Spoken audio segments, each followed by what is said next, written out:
Book of Revelation chapter 14 and verse 9 है, फिर इसके बाद एक और स्वर्गदूत बड़े शब्द से यह कहते हुए आया कि जो कोई उस पशु की और मूरत की पूजा करेगा, कौन करेगा? जिनका नाम जीवन की किताब में लिखा हुआ नहीं है वही करेगा।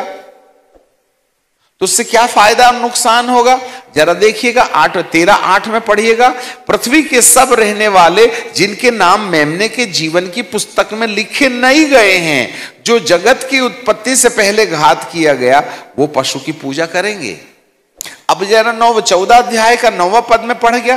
फिर मैंने इसके बाद एक स्वर्गदूत को बड़े शब्द से कहते हुए सुना कि जो कोई उस पशु की और मूरत की पूजा करेगा और अपने माथे में अपने हाथ पर उसका चिन्ह लेगा, तो क्या होगा? तो वह परमेश्वर के क्रोध की निरी मदिरा जो उसके क्रोध के कटोरे से डाली गई है पिएगा, और स्वर्गदूतों के सामने और मेमने के सामने आग और गंधक की पीड़ा में पड़ेगा, और उसकी पीड़ा का धुआं युगान युग उठता रहेगा। और जो उस पशु की और उसकी मूरत की पूजा करेगा और जो उसके नाम की छाप लेगा, उसको रात दिन चैन ना मिलेगा।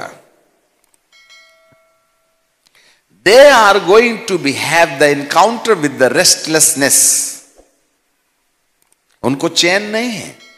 चैन मतलब हर वक्त डिप्रेशन, ऑपरेशन एंड सेपरेशन। मन में शांति नहीं है। इसका मतलब है शांति की विरासत केवल उन लोगों के पास है जिन्होंने अपने माथे में परमेश्वर की मोहर नहीं लगाई है। अब आप ही पूछ लो, तुम्हारा मन लगता है कि नहीं लगता है? कहीं बेचैनी तो नहीं लगती? यदि तुम्हें बेचैनी लगती है तो अपने माथे पर कहीं मोहर तो नहीं लगवा लिए?